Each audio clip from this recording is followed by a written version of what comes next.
Thank you, Mike. So let me just give a kind of a background on myself. I do have a master's of physics, and I studied photon trajectories around black holes and basically programmed them in C. I taught myself C programming because a professor pulled me aside and said, Matthew, when you graduate, you need to be employable. And so I taught myself C and started helping him out and doing some other stuff. I went on to grad school. I thought I was going to do some observational astronomy and wound up switching over to computation and did the photons orbiting the black holes. And I have found out throughout life, I nearly have a PhD in physics. I nearly have a master's of environmental studies. I nearly have a PhD in geography.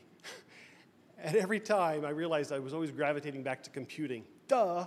I finally woke up a few years ago.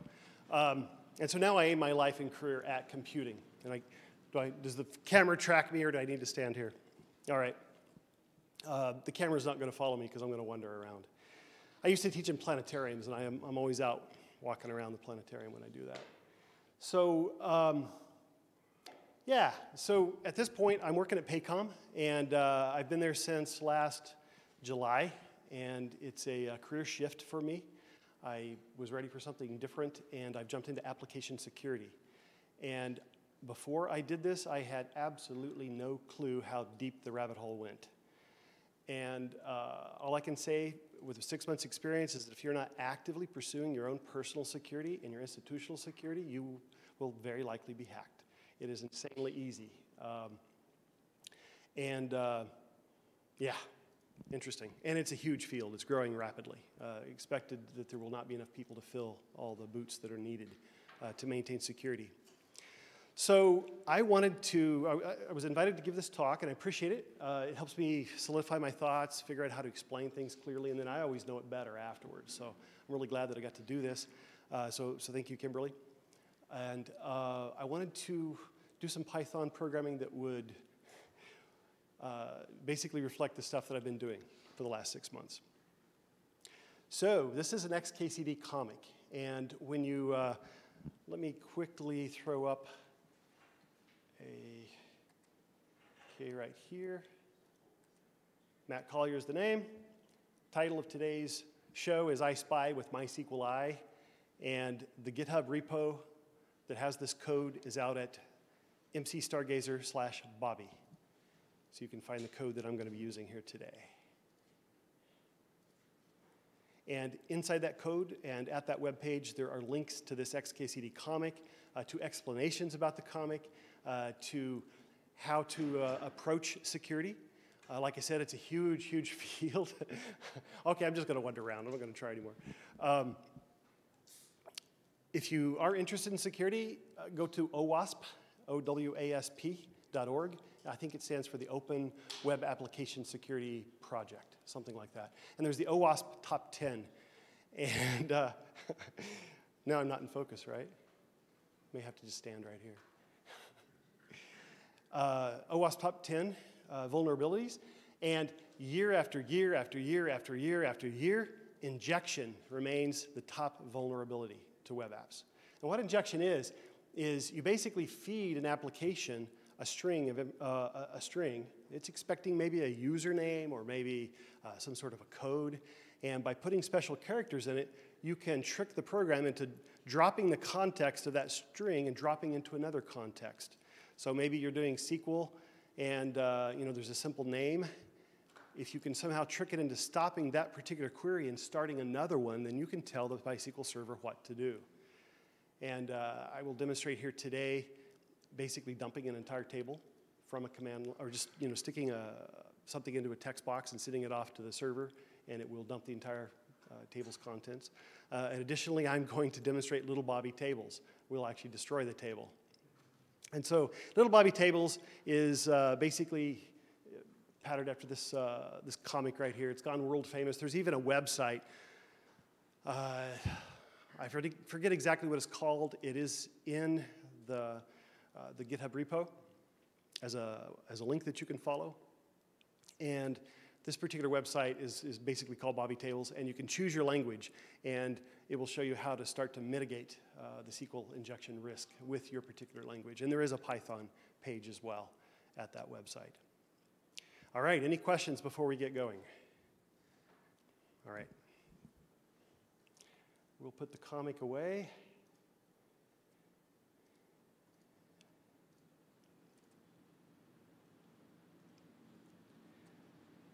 And let me show you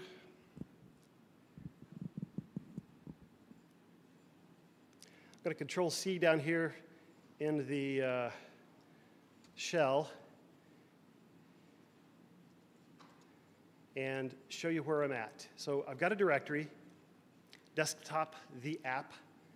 That's what I'm calling the script file.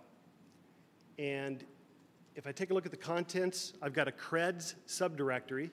And inside that creds subdirectory, there is a JSON file that has the credentials to get into the web or get into the MySQL server, okay?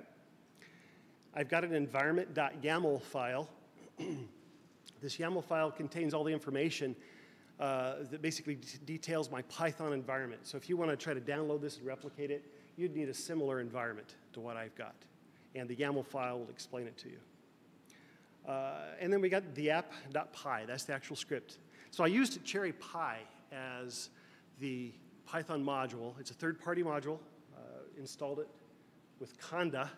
I tend to prefer the Anaconda distribution and the Conda way of doing stuff. But you could also do this with virtual environment and with your normal Python and your pip install, okay? So that environment.yaml was a result of a Conda command. So that's the setup. The cool thing about Cherry Py is you can start playing with it very rapidly. If you go to their website, they've got tutorials. And in an afternoon, you'll easily be up to this point that I show you today. And their first app is like 10, 15 lines, and they come with a built-in server. So you just got to fire it off, and you will have a running website on your home computer, all right? All right, let's take a look at the code. Hopefully this is visible to everybody. We're here on the right-hand side of the screen. Have to put this warning in up here. Do not attempt penetration testing in the wild. Only do it within your own isolated environment or ethically and under contract with well-defined rules of engagement. So there are people that do this as a consultant or for various companies. But when I started out there at Paycom, I went through all my training. I did a capture the flag. I hacked into a site. But it was all isolated and contained within our own VM so that we're not hitting the wild at all. You don't want to get on radars and get accused of doing nefarious activities. And a quick story there, within 2 hours of me starting my capture the flag, I had gained PHP command line injection and was just skating all over the operating system. So, of course, it was a vulnerable website, right? It was designed to be that way to kind of test your skills, but that's the kind of things that people do. All right. So this is an interesting line right here. From the future, import print function. It turns out I had to back up to Python 2 in order to get this to work right. I could get parts of it to work in Python 3, and I was using the PyMySQL module to access the MySQL server, but I couldn't get little Bobby tables to work. And I just could not get it to accept what's called a stacked command. I couldn't send in part of a SQL command, put a semicolon, and then put the next part of the command that I wanted, which was the drop the table part. And I messed with that. I did a lot of research, couldn't figure it out, and finally I decided, I know I've seen this done before. I backed up to Python 2, and I used the MySQLDB module, and then it would pop, okay? Not to say that the PyMySQL module won't allow it. It just wasn't within my research time to figure out how to do it. And so I backed away from it to Python 2. So whenever you see one of these from future import statements, you're dealing with Python 2. I then import the standard module called JSON from Python 2. You'll see why in just a few moments. I store the credentials as JSON and read them in. And then I have some third-party modules. So I had to either pip install or conda install both the Cherry Py and the MySQL import, or the MySQLDB module. You'll see all that in the YAML file. All right. So next function, we'll just do a code read through here, and then we'll get to the good stuff. So git config. What this does is it looks to a particular location on disk. I use the with keyword in Python to form a context, and I open up a string that gets passed to it. That string is the location, the directory location of the creds file. I open it up for reading purposes. So that's what the open S, so just to maybe slow down here a bit. Slow me down if I'm going too fast. This S right up here gets sent into the getConfig function. I then open up S, which is going to be the pathway to the creds, and I do it for reading purposes. And then I call that the configuration file. I then read in the lines from the configuration file into conf, and then I do all this gobbledygook to return a JSON. So the JSON module has the load S method, which basically loads in a string. So I read in that file as a string, and then I parse it out as JSON, and I return it. Okay? All right, get connection. So I pass that configuration into the get connection, and it's pretty straightforward. We're just asking for a DB name. We're asking for the password to the DB, the database. We're also asking for the user that you've configured for the database. And finally, what host is it on? Now here, I'm staying all internal, so the host is going to be 127.0.0.1. And then I return that connection. All right, so that's the preamble to this Python script. Let's get on down into the interesting web stuff. Now in CherryPy, you define classes and methods to the classes. And so the class MySQLDB, which has basically a function of object, okay? So your basic Python object is inherited by the MySQLDB object. That is the name of my application. So when I go to it on the URL in the web browser, I will put, in fact, you can see it there. Go over here to the left-hand side, I've got the web browser open. Very top, I go to 127.0.0.1, port 8080. I go to the MySQLDB web app, and then I'm going to the page data portal. Okay? And you'll see how all that's organized as we move through this class. All right? So here I define my first page handler, the index. So should I go to MySQLDB web app, it will first try to find an index, and it won't find it because I didn't make one, and it'll just quickly redirect over to the data portal. It's a very simple web app. We just want to get to that portal because we want to see little Bobby at work. You might notice that right up here, just above the function definition, we're exposing CherryPy functionality with this decorator. So at cherrypy.expose, and whatever follows that function that follows, that means CherryPy is going to be aware of it, and it'll know that index is the page handler. And it will treat it like that when it does the routing for your URL. All right, any questions up to this point? Let's keep moving. We now have the data portal. This is the page handler for the data portal, and there's a lot of HTML here, and it simply returns HTML. So there's no functionality here, no back-end Python calculating and doing things. So basically, CherryPy is a module that allows you to use Python as your server-side logic. PHP is used in other shops, or maybe C#, .NET frameworks. There are other ways of working with the server-side computation and server-side logic. This just allows me to use Python on the server side to do calculations. But this particular page is real simple, and it's just HTML. It's going to have a form, and it's going to post to the GetInfo page. It's going to post some text, which basically is the first name, and that's about it. And you can see it in action right over here to the left. So student information page here on the left, asking for a first name, and do we want to print the information about that student to the screen? All right, any questions about the data portal page handler? Yeah?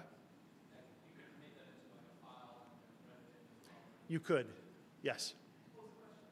He wants to know, can you write these out as separate pages, separate files, separate scripts, and then read them in, import them, and use them? Yes. All right, now down onto the get info. This is the big one. This is the one that, like about 2 pages here. And this is the one that has the bad bits in it. So the get info page handler, being defined as a function here, inside of the Python classes, you always have self as your first argument to a method. We're going to pass in the first name. And I also have a safer variable here whose default is false. So if I set safer to true, it will remediate the exploits I'm about to show you. So when I fire it off and safer is false, it's going to pop. It's the word we use, pop. Basically does its bad work. And then when I set safer equal to true, it will remediate at a very basic level what's going on. I have learned to use the word safer. I had to take a test at the end of my, or not a test, but basically an oral examination at the end of my capture the flag. And you don't want to say, it's remediated. You don't want to say, it's clean, it's done, it's safe. Because there's always another exploit coming, right? There's a lot of clever people out there trying to hack into systems. And sometimes there's backdoors and ways that you haven't thought about. So I've learned to say safer. I'm not going to say safe. It's safer. Doesn't mean it's not hackable. All right. So if you use this, you'll want to change this path right here to the DB creds. I think I've organized it inside the GitHub repo that if you download it as is and run the Python script from that root directory of the repo, everything should be fine. It should be able to find your creds. But you'll want to put your creds inside of it for your database. All right. So inside of here, I get the credentials, I open a connection, and I create a cursor. If not safer, we're going to establish our SQL as this Python string. Right here in this string, we have a %s, and that's going to receive untrusted input from the end user. And when programming, you have to assume that any user is a bad actor, because you never know when that one's going to attack. And so we call that untrusted input. And right here, we pass the first name through the % operator into the SQL string, and it lands right here at the %s inside of that SQL. I then print out some information to the command line, which you see in the lower left. So the Ubuntu command line will show some information so we can kind of understand what's happening. All right. Moving on, else. So if safer is true, then do the following. We're going to set the SQL equal to a slightly different string here. And what this string allows us to do is to take advantage of something called parameterization. And right here below, when we execute on the SQL statement, we put the first name into a tuple.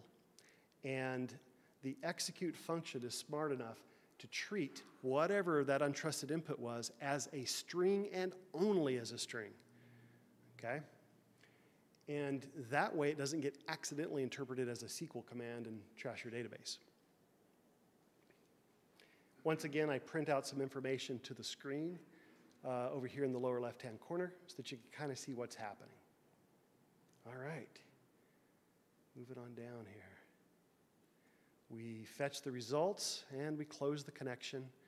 We then create a table, and for results in the table, we basically pipe out some HTML and gets printed to the page. All right, we're getting close to being able to run this. Here's the last function. It's resetDB. We're going to trash the table in a few minutes. We want to be able to reset it quickly. And so I have a so-called hidden page handler called resetDB. Don't ever do this. There is automated software out there already that can guess pretty much all human names that humans would choose to call these types of files, and it can just hammer your system looking for hidden files and hidden pages and stuff like that. This is to illustrate to you don't do this. Okay? All right. So if we're inside of the resetDB function, once again, we get the creds, we open the cursor, we execute the cursor, and basically, if the table students exists, we don't do anything, but if it does not exist, then we create the table. Once we create the table, we have some values here we want to populate it with. We do that with this parameterized SQL command, or actually that is, yeah, okay, parameterized, good. And we print some information to the screen. So that's it. Any questions up to this point? SQL, CherryPy is really simple. Like I said, in an afternoon, you can go through their tutorials. They have 12 tutorials on the website that are basic, beginner. And then by the time you're up to 8, maybe 9, you'd be able to understand everything that's going on here and more. Okay. Now, right here at the bottom, I have included the if underscore underscore name underscore underscore equals, quote, underscore underscore main underscore underscore, then treat the following as a script and execute it. Now, if name is not equal to main, all it's going to do is allow you to import everything above it as a kind of like a module, okay? This is a real handy functionality that you can use to extend the usability of your code. You don't necessarily have to provide a configuration for CherryPy, but I went ahead and set sessions on, so there are session IDs that get generated and passed with the web page. You can put, this is highly configurable. There's a whole bunch of other stuff that you can put in here in the configuration dictionary right here. And I'm going to pass that configuration dictionary to CherryPy right there. So let's read this last active line. CherryPy.QuickStart comes with its own web server. I'm going to pass it the MySQLDB class. That's the web application. And I'm going to set it at the URL root of /MySQLDB. Pass it the configuration, and off it goes. Finally, right here at the bottom, here's a couple of payloads. We call them payloads, the things that a nefarious actor would pass into your app. And the first one will demonstrate a loss of confidentiality, okay? So somebody finds your web app, they're probing it, they're testing it with automated software, and they decide to look at it and say, hey, can I exfiltrate all this institution's data? And voila, this particular payload right here will do that for this app. And then finally, there's little Bobby tables at the very end. That one will drop the student's table and destroy it. And so that addresses the idea that your data availability may not be there because somebody trashes your table and your clients are expecting it. You're not available. All right. And of course, there's lots of other ways to trash and play with data once you get access to it. So what we're going to do at this point is come over here to the Ubuntu command line. I'm at 18.04 is my Ubuntu level, LTS. It was released, I guess, for general availability this last year. I always wait a few months, stay off the bleeding edge, let people kind of debug a few things. I think I finally installed it here on my computer in October of this year. All right. So on this command line, I do pwd. That gives me print working directory. I assure myself that I'm in the app folder. That's where all this stuff is stored. I can do an ll command or an ls-la. That's another way to replicate this. And I see, well, there's the creds subdirectory, and there's the app.py. I'm in the Conda world. I enjoy using Conda, and so I've activated my Python 2.7 environment. You see it right there at the very beginning of the command line in the very low left-hand corner of the screen. You see Py 2.7 right up at the front. That's what I called my Python 2.7 environment. I'm ready to go. If I say which Python, I see that indeed it is in the Py 2.7 subdirectory. So we're good to go. Python, the app.py. And it's running. It's now listening. It's listing out there at 127.0.0.1:8080.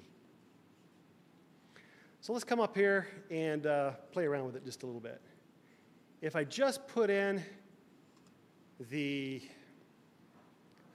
first parts here and the IP and the port, it doesn't know what to do because the app is called MySQLDB. That was the class I defined for Cherry Pie. So let's go ahead and put that in, /MySQLDB, /enter. Now it knows what to do.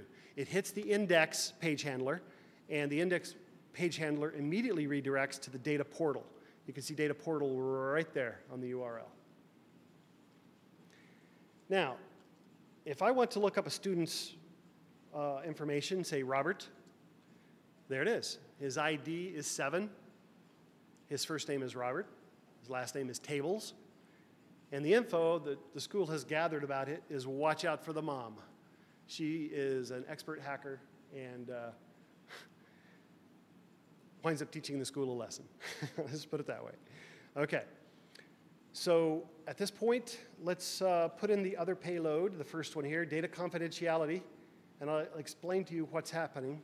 Well, before we do that, right down here on the Ubuntu command line, I've printed some good stuff out to the screen to kind of help you understand what's happening. So here in the first line, we see that the safer parameter has been set to false. So we're not running very safely here. The query, the SQL query to gather the data is select star from students where, and in parentheses, I have first equals single quote, %s, single quote, close parentheses. I then pass in the payload, which is Robert, which you see on the line right below it. And the resulting SQL command is select star from students where first equals Robert. Now, there's nothing wrong with that. But watch what happens when I drop in payload 0. And I'll talk about payload 0 before we actually send it off.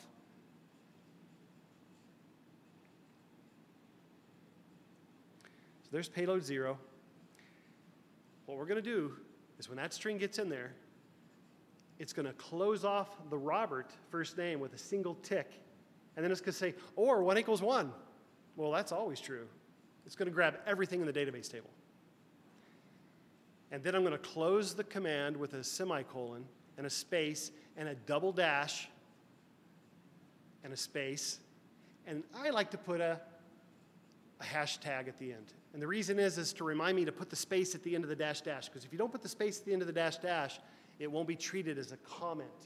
So what's happening here is Robert's the name, or 1 equals 1, and that's true for every record in the database table, in the command, and here we stack another command on top of it, or actually, no, not in this case yet, okay. So we close the command off, and so when we close that command off, it never sees this stuff out here, because we close the command. And the reason it doesn't see this is because there's a double dash in front of it that we inserted, which says everything else is a comment, just ignore it. So the double dash space means ignore everything here. There are two ways of commenting in very simple dialects. One of them is a dash dash space, and another one is or the octoform, whatever it's called. And like I said, I like to put that there to remind me to put the space in there. All right, let's shoot it off. Oh my God, we just got everything from that database table. We've got Danish and Megan and cue ball and ponytail, Harry, beret, Robert, white, and black. These are all characters in the XKCD comic strip, by the way. And everything just got dumped. Okay, let's take a look down here below.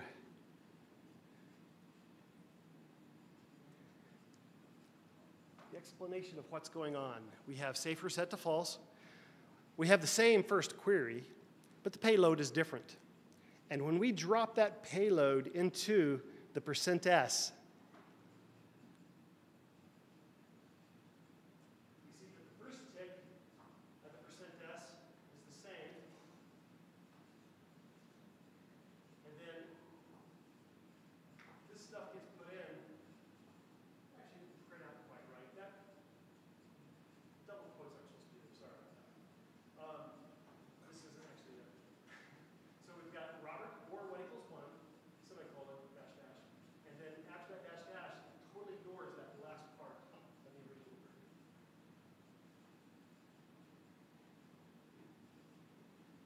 Any questions? Yes? Can you repeat that last part for the string? Can I what? Can you repeat that last part for the string when you were standing over there with your string? Yes. Oh, for the screen. Yes. Thank you. All right. So, right here we see the original query string coming in, and then we drop Robert. Ignore the double quote right there. It isn't actually in the query. So we drop Robert in, we terminate, okay? So this quote, the single quote right there becomes that quote. Then we say or 1 equals 1, which is always true.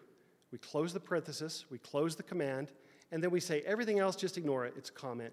And that means that the original single quote and parenthesis is ignored.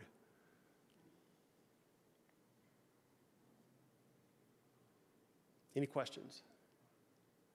Okay. All right, the last part, what you've all been waiting for. You want to see little Bobby at work? All right. Oh, yeah.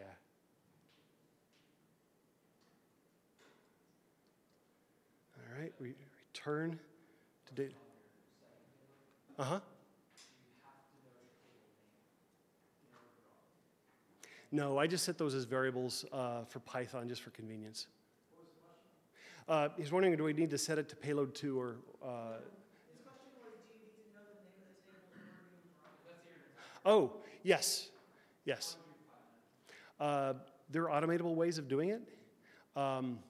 If you have any sort of inside information at all, it can help an attacker get in. So you just simply do not reveal anything about the internal details of your data structures, ever.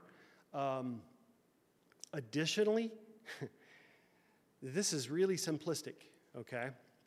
I discovered in my researches, in the training early on, that there is software, actually written in Python, available out there that you can attack a system with to test for vulnerabilities. And it's completely automated, and it will enumerate your database for you, and it'll give you the names of the tables and everything. It does everything automatically in ways that aren't necessarily apparent to humans. What it does is checks for error-based SQL, meaning if I send a page a wrong bit of SQL and it returns a page that says error or something not quite the same as it would normally return, I now know what an error is. And if I send the page something that actually passes through and it returns a normal page, it's like, oh, that's a good bit of info, I've sent it, and that's a bad bit of info. It's binary, true, false. And you can enumerate every letter of every name of every table, of every user, of every, it gets that bad. That's error-based SQL injection. There's also Boolean-based SQL injection. There's time-based. This gets really weird. It goes deep. There's time-based SQL injection where you've cleaned up your web page and you're not sending any error information out whatsoever. They're exactly identical, okay? But you can then inject that second command instead of drop tables, or the first line there, you put in a wait or a sleep for 1 second or sleep for 2 seconds. And then you can get it to return true and false with time delays. If you want to get even weirder, there are ways, if you don't have your database set up correctly by your database administrator, there are ways of sending it payloads that will access functionality that will ping third-party servers, and you collect this binary information on the third-party server. It's called out of band. So there's no time involved, there's no errors or anything else. It just simply gets collected on a different server, and this software will completely enumerate your database. Yes? Would it be a good idea for your server to deny the attacker, like if they're asking? You bet. Okay, so one of the things that we talk about a lot in security is security in depth. You don't ever rely on just one level of security. You know, here I'm going to show you a simple mitigation with parameterization, but really I should also be sanitizing my input, whitelisting we call it. In other words, what are the allowed characters that can come in? Some people will try to blacklist. That's not really the best way because there always may be something you didn't think of if you're trying to exclude. So rather you say what is allowed in a whitelist. And also you're going to have a database administrator that knows what they're doing, and they won't give the user that runs this web page the ability to drop tables. Okay? So you lock down the user. You also are going to lock down your network. You're going to there's just lots of layers, right? And you hope that nobody ever is able to penetrate all the layers. But it does happen. People get sloppy. I mean, we know about the major stuff that's happened with, I can't think of the name of the company, but last year anyway, you all know what I'm talking about. There are big companies losing lots of data, losing big data about us. The personally identifiable information about ourselves is getting out there. All right. Any other questions? All right. Let's do this. I think I copied it, so let's paste it. And what's going to happen when I hit print info to screen? We will lose data. It won't be obvious at first because it was a stacked command. The first command executed just fine, and we got back Robert's information. Okay? But if we return to that data portal and we tried to look at Robert again, Robert's gone. The entire table in that database is now missing. It got dropped. Okay? So, knowing I was going to do that, reset DB, don't do this, right?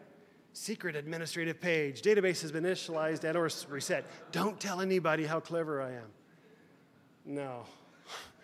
Okay, there are dictionaries out there of common ways that humans express themselves. In fact, I just read some absolutely geeky papers on how passwords get hacked. You think you've got this huge search space, and it's like it would take you decades with so many GPUs running, for no. Because people are predictable. We're not random. And what happens is you can easily train computers and put in lists of common passwords and things like that, and easily reduce that search space down. And it was something like 47% of the population is using these incredibly simple passwords. Anybody in here with the password dragon? You need to go home and change it right now. It's like in the top 10, top 100 passwords, okay? And you'd be shocked at some of the things in the top 100. But anyway, you can imagine. So change your password. And make sure it's secure. I think the security manual I'm reading right now for some of my certifications is telling me that Microsoft encourages 14 characters in your password at least. And from at least 3, you want to use different character sets, right? Get them all in there. Get your numbers, get your uppercase, your lowercase, and your special characters. There's also pass phrases that you can generate. Go to the Diceware, research the Diceware on Google, and you'll find this guy advocating pass phrases. I myself have turned to pass phrases because I can remember passwords with 100 or more bits of entropy after only typing it a few times, because it becomes a sentence in my head. And you can give them the dictionary, but they're still not going to crack it because there's 8,000 possibilities for each one of them, and you multiply all that together and get the entropy, and it's like, wow, it's huge. And so I myself go with pass phrases nowadays because 14 completely random characters might get a bit difficult to remember. All right, so we can return to the data portal from this super secret page that nobody's supposed to know about. And if I want to look up Robert again, he's back. In fact, the entire database table has been reconstructed. All right. Anybody want to try any payloads? Just off the cuff? Mike, do you have any payloads you want to throw at this? What about the show tables? From the command line? No, just like instead of Okay. table students, just show tables. Okay. Oh, that is a good one. Okay, so we'll put in, we'll have to terminate it. So yeah, let's get this one right here.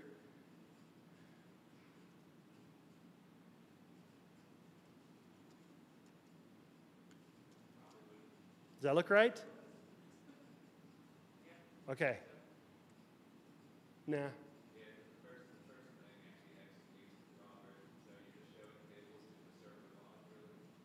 you're giving the first query's output to the cursor. Oh. Wait, I'm not hearing. We've got 2 or 3 questions, and that's really loud. So, what? I was wondering if you typed in eggs, the first will show Exit versus show tables. All right, let's try it. Exit, does it use parentheses?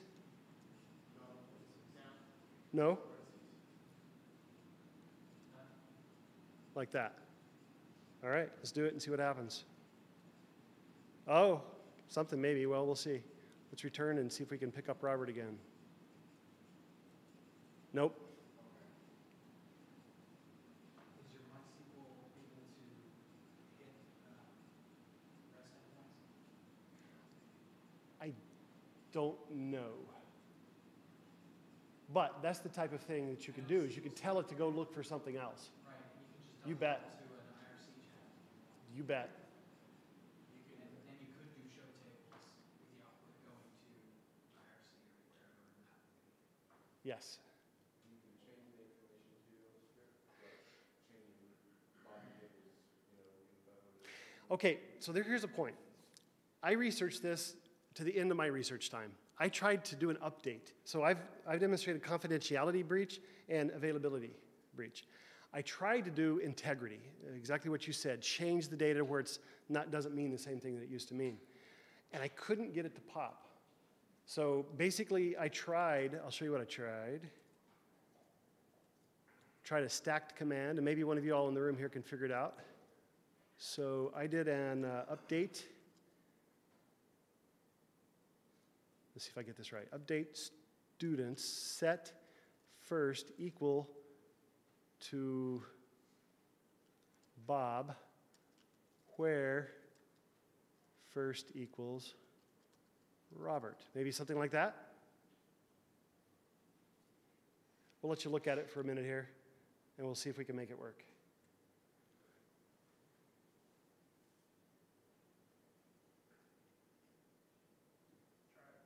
All right, let's go. Now it's stacked, so we expect Robert to come back on the first one. And then let's see if Robert changed. Oh, well, there would be no Robert, but it's still there. So it didn't work. Do you have safe mode turned on? I don't think so. How come it didn't work? No. I don't know. No. I never got it to work. Some of you are more MySQLi's than myself. We could look at it here.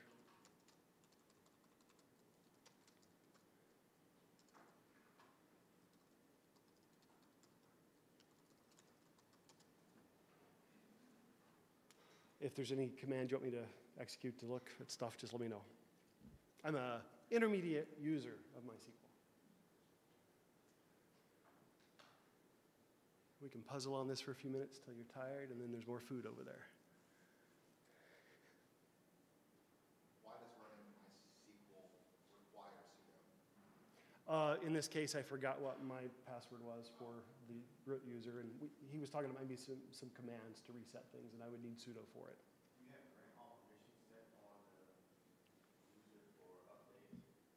I do. So what is it? Show grants for or on. Yeah, it's named after cherries. It's Montmorency is a type of cherry.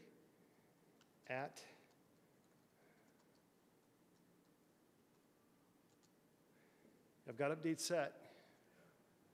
Now, of course, a DB administrator would not give an internet user access to drop, right? Things like that. So the things that you can do to immediately begin mitigating this threat in multiple layers.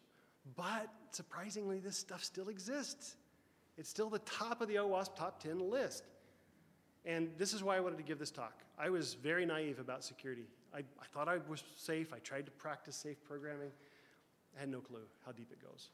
And anytime you have an interpreter interpreting stuff that you send, untrusted data that's going to be interpreted, it could be a PHP interpreter, it could be Python interpreter, it could be your C#, it could be SQL, it could be LDAP, it could be XML interpreters, all this kind of stuff. If you can break the context in the user input and supply stuff afterwards, then injection exists. And it is the #1 thing to watch out for. There's a lot of other things as well.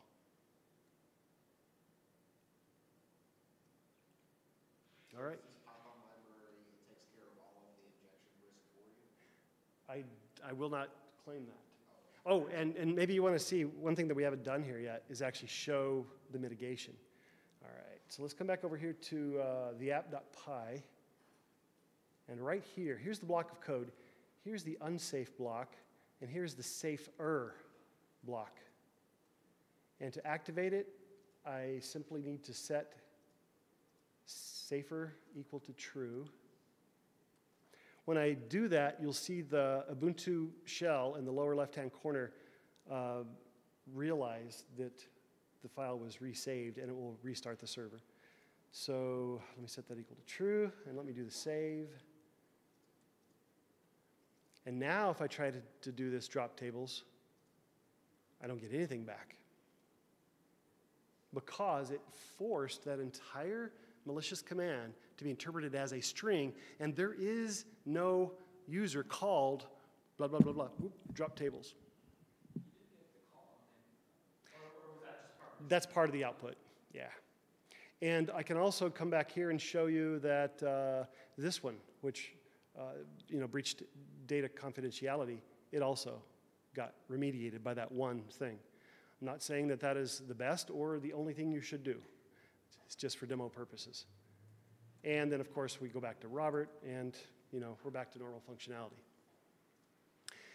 as envisioned by the original programmer for the school. All right. Well, thank you very much for the questions.